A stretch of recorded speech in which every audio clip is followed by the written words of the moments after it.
अस्सलाम वालेकुम dear students, उम्मीद है आप सब खैरियत से होंगे। हमारा आज का जो लेक्चर है ये बड़ा ही इम्पोर्टेंट है। आज के इस लेक्चर के अंदर हम नोटरी पब्लिक एक्ट को डिस्कस करने जा रहे हैं। ये एक्ट हम किस लिए डिस्कस कर रहे हैं और क्या ये एक्ट इतना ही कोई कंपलसरी है कि जो कि स्क्रीनिंग टेस्ट के अंदर आ सकता है। लास्ट टाइम 2022 के अंदर नोटरी पब्लिक एक्ट से 1 से 2 सवाल पूछे गए। अक्सर स्टूडेंट्स का जहन माइंड जो है इस साइड पे नहीं जाता कि कौन कौन से एक्ट्स पढ़ने चाहिए, क्या माइनर एक्ट्स इतने इंपॉर्टेंट हैं कि हमें माइनर एक्ट्स भी गो थ्रू करने चाहिए। तो मैं आप सबको एक बात बताता चलूँ कि देखें, अक्सर स्टूडेंट्स जो है स्क्रीनिंग के अंदर फेल हो जाते हैं। लास्ट टाइम भी मेरे तकरीबन कोई एक स्टूडेंट ऐसा था कि जो कि बहुत ही कॉम्पिटेंट था और मुझे 100 में से 95% ये लगा कि वो सीट क्रैक कर जाएगा। इट मीन्स कि वो इंटरव्यू भी क्रैक कर जाएगा, बट अनफॉर्चुनेटली वो स्क्रीनिंग के अंदर रह गया। नाम नहीं लूँगा, स्क्रीनिंग के अंदर फेल हो गया। अब क्या स्क्रीनिंग इतनी कोई मुश्किल है? स्क्रीनिंग थोड़ी बहुत ट्रिकी होती है और स्क्रीनिंग में वहाँ से उन पोर्शन से क्वेश्चंस आते हैं जो portions neglected portions of law, यानी कि वो लॉज जो आपने कभी पढ़े नहीं, वो लॉज जो कि आपने जिन पर कभी फोकस ही नहीं किया। आप फोकस करते हैं अक्सर मेजर एक्ट्स पर और माइनर एक्ट से ही स्क्रीनिंग बनती है। तो खैर, डिटेल क्लासेस के अंदर हम यही डिस्कस कर रहे होते हैं कि कौन कौन से एक्ट्स हैं जो कि आपको पढ़ने चाहिए और कौन कौन से एक्ट्स हैं जिस पर आपको कम फोकस रखना चाहिए। तो चले, हमारा आज का जो ये ऑर्डिनेंस है, नोटरी पब्लिक ऑर्डिनेंस,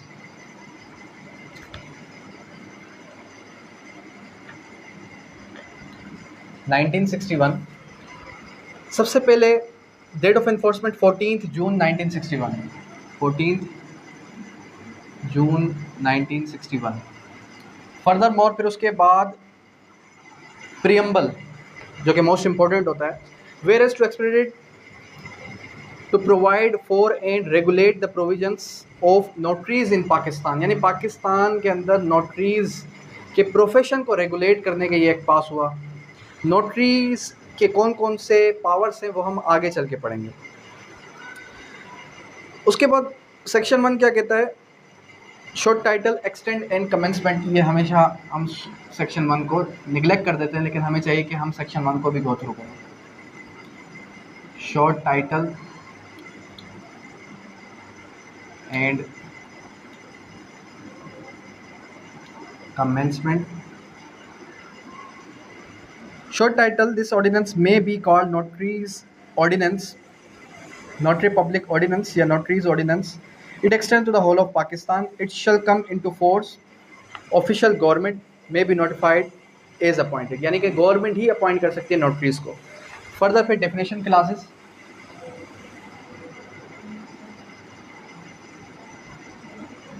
डेफिनेशंस के अंदर सबसे पहला जो वर्ड आ जाता है वो आ जाता है इंस्ट्रूमेंट का। फिर सेकंड वर्ड आ जाता है हमारे पास लीगल पिटिशनर।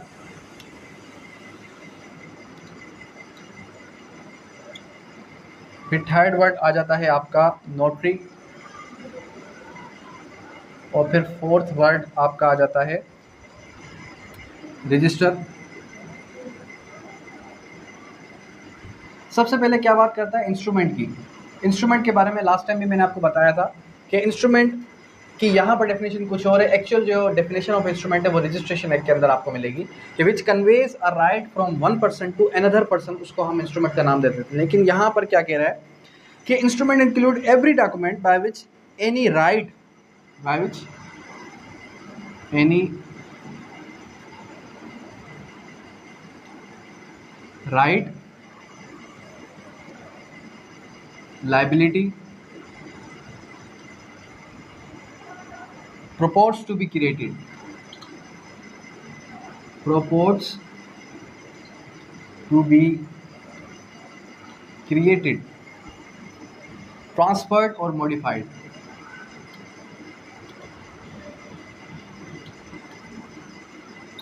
यानी कि किसी का राइट, लाइबिलिटी जो कि क्रिएट की जाए, ट्रांसफ़र की जाए या फिर उसको जो है फर्दर मॉडिफाई किया जा सके, उसको हम इंस्ट्रूमेंट का नाम देंगे। या फिर लिमिट करे या फिर एक्सटेंड करे या सस्पेंड करे।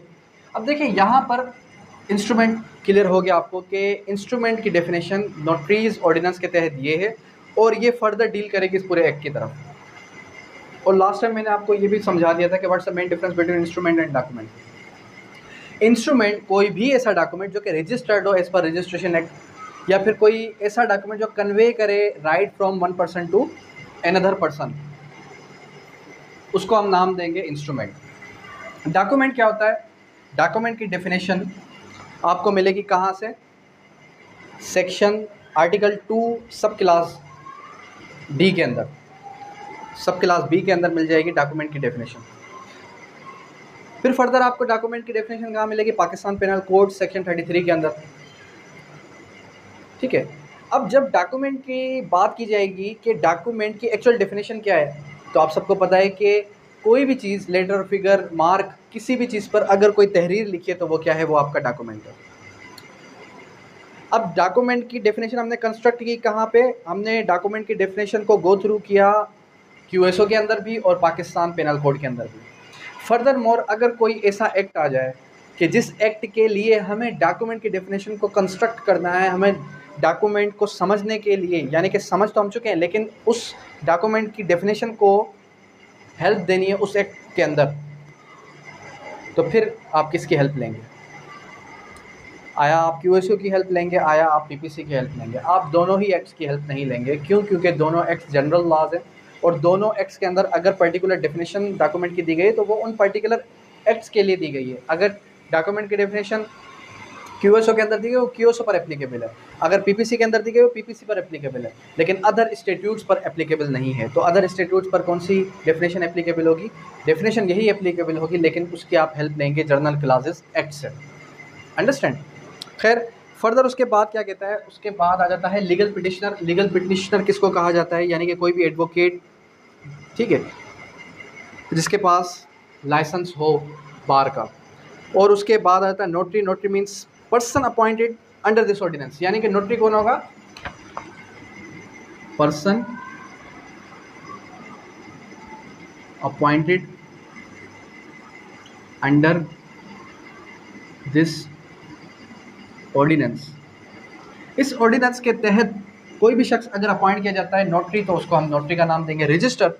Register means a register of notaries to be maintained under section 4, यानी कि ऐसा रजिस्टर जो कि मेंटेन किया जाए अंडर सेक्शन 4। यानी सेक्शन 4 ने बता दिया, डिस्क्राइब कर दिया कि आप रजिस्टर को किस तरीके से मेंटेन करेंगे। सेक्शन 4 आगे चल के पढ़ते हैं तो हमें ज़्यादा क्लियरिफाई होगा कि सेक्शन 4 क्या कहता है रजिस्टर के बारे में, कि किस तरीके से गवर्नमेंट एक रजिस्टर मेंटेन करेगी और उस रजिस्टर के अंदर जो है किसी भी एक नोटरी को रजिस्टर्ड कर देगी। अंडरस्टैंड? फर्दर उसके बाद आते हैं हम किसकी तरफ? सेक्शन 3 की तरफ। सेक्शन 3 कहता है पावर टू अपॉइंट नोटरीज।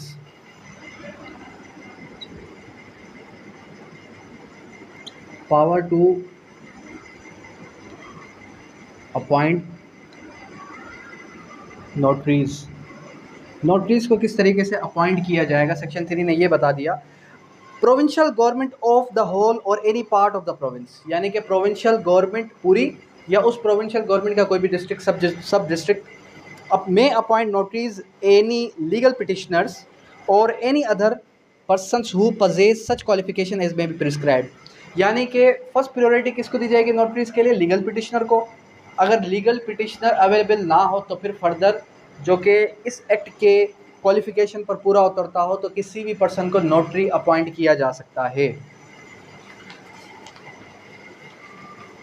अब आते हैं किसकी तरफ? रजिस्टर्स। जो कि मैं कह रहा था कि रजिस्टर्स मेंटेन किए जाएंगे, तो सेक्शन 4 ने बात की रजिस्टर्स की, किस तरीके से रजिस्टर्स को मेंटेन किया जाएगा। सेक्शन 4 ने क्या बताया कि the provincial government shall maintain in such form as may be prescribed. Prescribed means prescribed by rules. ठीक है, the register of the notaries appoint by the government and entitled to practise as this ordinance, यानी कि इस act के, इस ordinance के तहत वो लोग प्रैक्टिस कर सकते हैं एज नोटरीज। क्या कर सकते हैं? प्रैक्टिस कर सकते हैं एज नोटरीज। नोटरी होता कौन है आखिर? जो किसी भी डॉक्यूमेंट को वेरीफाई कर सके, अटेस्ट कर सके, उस डॉक्यूमेंट में फर्दर क्या कर सके, उस डॉक्यूमेंट को जो है स्टैम्प्स वगैरह लगा सके, उसको हम नोटरीज कहते हैं। वो भी आगे चल के मैं बता देता हूँ आपको। अच्छा जी, फिर उसके बाद क्या कह रहे हैं कि सब क्लास 2 के अंदर उसने क्या फर्दर एलोबरेट किया कि every such register shall include the following particulars, कि रजिस्टर के अंदर वो क्या क्या लिखेगा, हिज फुल नेम जो नोटरी होगा, उसकी डेट ऑफ बर्थ, उसके अलावा रेजिडेंशियल एड्रेस और प्रोफेशनल एड्रेस। फिर सेकेंडली क्या आ जाएगा कि the date on which name was entered, date of entered, और फिर फर्दर क्या हिज क्वालिफिकेशन,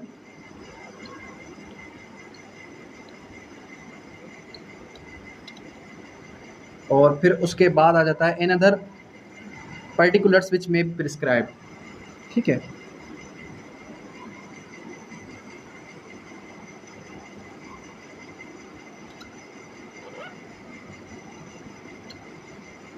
अंडरस्टैंड। उसके बाद आता है सेक्शन 5 की तरह entry of names in the registered and issue of renewal of certificate, entry of names and issuance of certificate, certificate को कब कब इशू किया जाएगा, उसको रिन्यू कब किया जाएगा, और उसके अलावा नाम किस तरीके से लिखा जाएगा।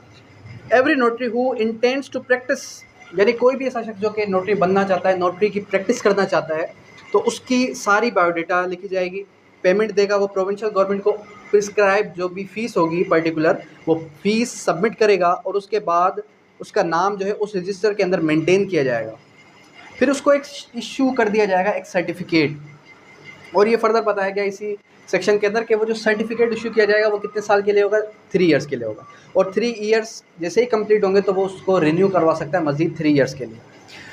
सेक्शन 6 क्या कहता है, annual publication list of notaries, annual publication list of notaries. ठीक है, सेक्शन 6 बात करता है the provincial government shall not later than the end of January, यानी कि जो एनुअल पब्लिकेशन की लिस्ट होगी वो कब होगी, नॉट लेटर देन जनवरी, जनवरी के जो है एंड से पहले पहले हर साल।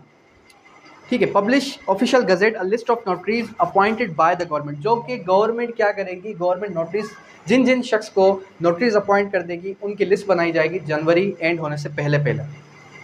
जैसे कि बैंक का ईयर होता है 1 जुलाई टू 1 जुलाई, इसी तरीके से इसका जो ईयर होगा वो होगा before end of the January. Seal of notaries,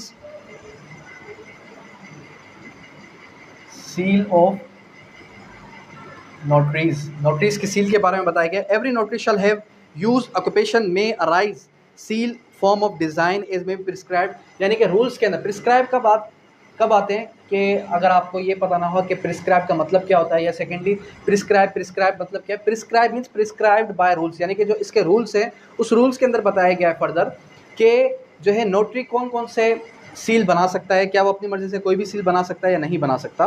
ठीक है, तो उस सील की बात की जा रही है। फंक्शंस ऑफ नोटरीज जो अभी मैं आपको बता रहा था, सेक्शन 8 आइडेंटिफाई करेगा फंक्शंस ऑफ नोटरीज, नोटरीज के फंक्शंस क्या क्या है। अब यहाँ पर फंक्शंस को आप लिख लें।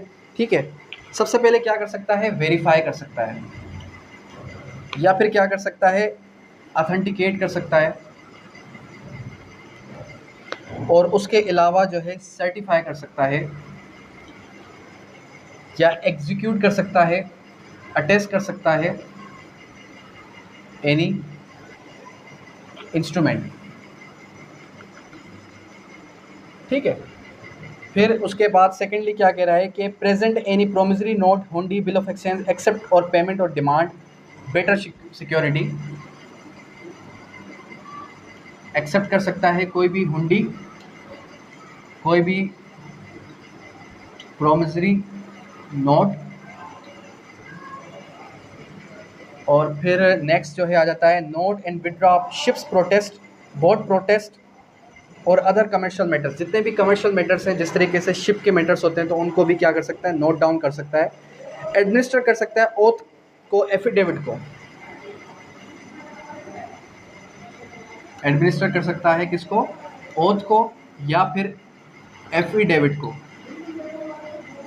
कौन सा एफिडेविट, कौन सा ओथ, जो कि कोई भी पर्सन लेगा किसके लिए, during affidavit.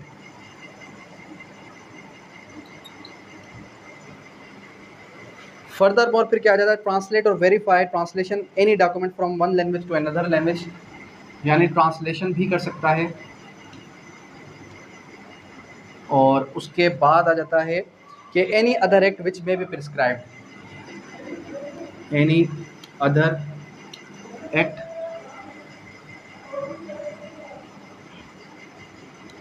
which may be prescribed। उसके बाद bar of practice without certificate, section 9 क्या करता है, bar of practice without certificate. क्या विदाउट सर्टिफिकेट कोई प्रैक्टिस कर सकता है या नहीं कर सकता, तो कह रहे subject to the provision of this section no person shall practice as a notary or do as a notary's act under the official seal unless holds certificate। जब तक वो सर्टिफिकेट होल्ड नहीं करेगा तब तक वो जो है एज अ नोटरी प्रैक्टिस नहीं कर सकता। लेकिन अगर कोई भी शख्स जो है प्रेजेंटेशन करता है, हुंडी, बिल ऑफ एक्सचेंज एक्सेप्ट करता है पेमेंट को ऑन बिहाफ ऑफ नोटरी, यानी कि कहने का मकसद क्या हुआ कि नोटरी की बिहाफ पे, नोटरी अगर किसी को अपने पावर्स डेलीगेट कर दे, मैं क्या कहता हूँ, मैं एक नोटरी हूँ और मैं जो है मिस्टर ओसामा को कह देता हूँ कि आप मेरी बिहाफ पर जो है नोटरी बन सकते हैं, आप मेरे जो है असिस्टेंट बनकर भी ये एक्ट परफॉर्म कर सकते हैं, तो फिर ये जो है मेरी बिहाफ पर ये एक्ट तो परफॉर्म कर सकते हैं, लेकिन खुद से नहीं कर सकते। फिर बात करता है सेक्शन 10 रिमूवल ऑफ नेम्स की, removal of names from register से कब जो है एक नोटरी का नेम रिमूव किया जाएगा, फर्स्टली या तो वो इंसॉल्वेंट डिक्लेयर हो जाए, सेकेंडली या तो वो प्रॉपर जो है एनुअल फीस सबमिट ना करे, ठीक है, तो फिर क्या होगा, फिर जो है वो रिमूव हो जाएगा। और थर्डली ये भी कि अगर वो खुद ही रिक्वेस्ट कर दे कि मेरा नाम रिमूव कर दिया जाए रजिस्टर से, तब भी उसका नाम रिमूव कर दिया जाएगा।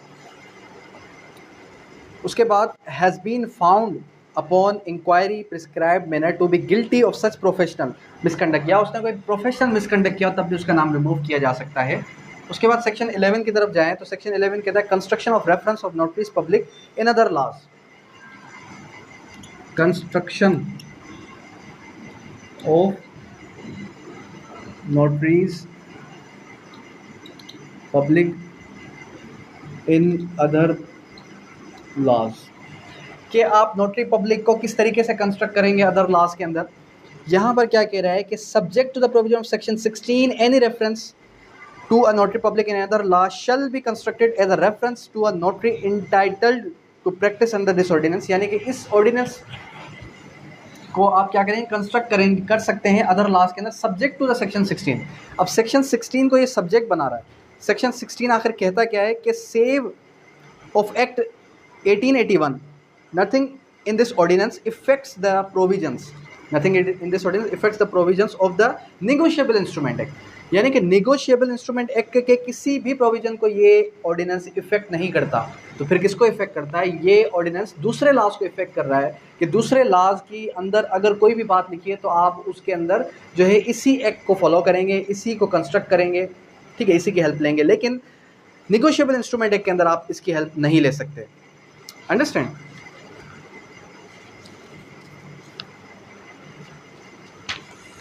फिर उसके बाद आ जाता है कि penalty of false representation, section 13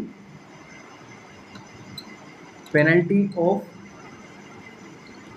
false representation as notary. अगर कोई शख्स जो है खुद को फॉल्सली रिप्रेजेंट करे कि वो नोटरी है, तो फिर उसको क्या सज़ा दी जाएगी, उसको जो सज़ा दी जाएगी वो 3 months दी जाएगी विद फाइन और बोथ, ठीक है। और cognizance of offence,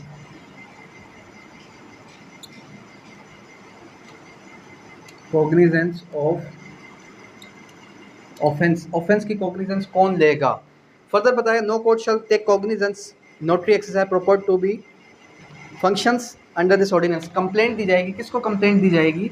magistrate of the first class को, फर्स्ट क्लास। और फिर सेक्शन नंबर आ जाएगा आपका सेक्शन, सॉरी ये सेक्शन 12 और सेक्शन 13, उसके बाद सेक्शन 14 आ जाता है। सेक्शन 14 बात करें reciprocal agreements cognizance notary act done by the foreign notaries, acts done by foreign notaries. Foreign notaries से अगर कोई एक्ट हो जाए और पाकिस्तान के अंदर किस तरीके से उसको एक्सेप्ट किया जाएगा? If the federal government is satisfied that by the law or practice of any country place outside Pakistan, Pakistan के बाहर जितने भी कंट्रीज हैं उन सब की बात कर रहा है ये, the notaries act notarial acts done by the notaries within Pakistan limited purposes, यानी कि पर्पस को भी लिमिट कर दिया, लिमिटेड पर्पसेस, लिमिटेड पर्पसेस के लिए अगर कोई फॉरेन नोटरी कोई भी एक्ट परफॉर्म करता है और फेडरल गवर्नमेंट सेटिस्फाई है, फेडरल गवर्नमेंट उसको एक्सेप्ट कर दिए, तो फिर उनके एक्ट को भी एक्सेप्ट किया जा सकता है। ठीक है, डिक्लेयर कर सकती है उस एक्ट को लॉफुल, क्या कर सकती है? डिक्लेयर कर सकती है उस एक्ट को लॉफुल, के वो एक्ट जो है परफॉर्म हुआ था वो लॉफुल है। उसके बाद पावर टू मेक रूल्स, 15 जो है क्या कहता है? Power to make rules. ये बड़ा इंपॉर्टेंट प्रोविज़न होता है किसी भी एक्ट को समझने के लिए, किसी भी ऑर्डिनेंस को समझने के लिए, कि हर एक्ट के अंदर ये प्रोविज़न होती है कि जो है डेलीगेशन ऑफ पावर्स, कि हाई कोर्ट क्या कर सकती है? रूल मेकिंग पावर रखती है, हाई कोर्ट जो है रूल्स बना सकती है, प्रोविंशियल गवर्नमेंट रूल बना सकती है। The provincial government by notification of the official gazette make rules carry out for the purpose of this ordinance. इस ऑर्डिनेंस की हेल्प के लिए प्रोविंशियल गवर्नमेंट क्या कर सकती है? रूल्स बना सकती है। The qualifications of notary form the manner of the appointment of notary may be made for the disposal of application, application को की disposal के लिए। Further, the certificate, proof of character, integrity, ability, competent of any person, यानी कौन सा शख्स competent है, कौन सा शख्स competent नहीं, इन सब चीज़ों के लिए rules बना सकती है। The fees payable, यानी कि फ़ीस कितनी होगी, प्रिस्क्राइब कितनी की जाएगी फ़ीस को, ठीक है। नोटोरियल एक्ट के लिए फ़ीस कितनी होगी, फॉर्म किस तरीके से बनाया जाएगा, फॉर्म्स के अंदर क्या क्या पर्टिकुलर्स होंगे, और डिज़ाइन किस तरीके से किया जाएगा, सील्स को मेंटेन किस तरीके से किया जाएगा, और एक नोटरी जो है अपनी सील्स को क्या पर्सनली अपनी मर्ज़ी से कोई भी जो है शेप दे सकता है या फिर नहीं दे सकता, वो भी इसके अंदर बताया गया। फिर उसके बाद 16 ने क्या कर दिया? इफ़ेक्ट कर दिया कि save nothing in this ordinance effects the provisions of negotiable instrument, के नेगोशिएबल इंस्ट्रूमेंट्स के अंदर जो भी प्रोविजंस हैं इससे रिलेटेड, इससे को रिलेटेड, तो उन पर नोटरी पब्लिक एक्ट का कोई भी इफेक्ट नहीं है, बाकी अदर लॉज पर इफेक्ट है। The provincial government by notification official gazette direct that all or any powers established under this ordinance or rules shall in the circumstances within such area such conditions if any prescribed notification be accessible also by the officer subordinate to it। यानी कि section हमारे पास जो 16A है उसने क्या elaborate किया? उसने elaborate किया डेलीगेशन को। डेलीगेशन होता क्या है? डेलीगेशन मीन्स कि एक शख्स अपने पावर्स, अपने इख्तियार किसी और शख्स को दे दे। तो इस एक्ट के अंदर, इस ऑर्डिनेंस के अंदर ये भी क्लियरिफाई कर दिया कि एक शख्स, एक नोटरी अपने नोटोरियल एक्ट्स किसी सबऑर्डिनेट अथॉरिटी, सबऑर्डिनेट ऑफिसर को डेलीगेट भी कर सकता है। अंडरस्टैंड? तो आज हमने क्या समझा? नोटरी पब्लिक एक्ट भी कहते हैं इसको, नोटरी पब्लिक ऑर्डिनेंस भी कहते हैं, और नोटरी ऑर्डिनेंस 1961 को आज हमने समझा कि नोटरी कौन कौन से एक्ट्स को परफॉर्म कर सकता है अपने ऑफिस को होल्ड करते हुए, वो भी समझ लिया हमने। फंक्शंस उसके क्या क्या हैं ये भी आपको समझ में आ गया होगा। ये सेक्शन 8 बड़ा इंपॉर्टेंट है कि नोटरी जो है कौन कौन से फंक्शंस परफॉर्म कर सकता है। ठीक है, यहाँ तक कोई क्यूरी, कोई भी क्वेश्चन हो? हाँ, बाकी इंस्ट्रूमेंट और डॉक्यूमेंट का भी फ़र्क आपको आज क्लियर हो गया होगा। Thank you, that's all.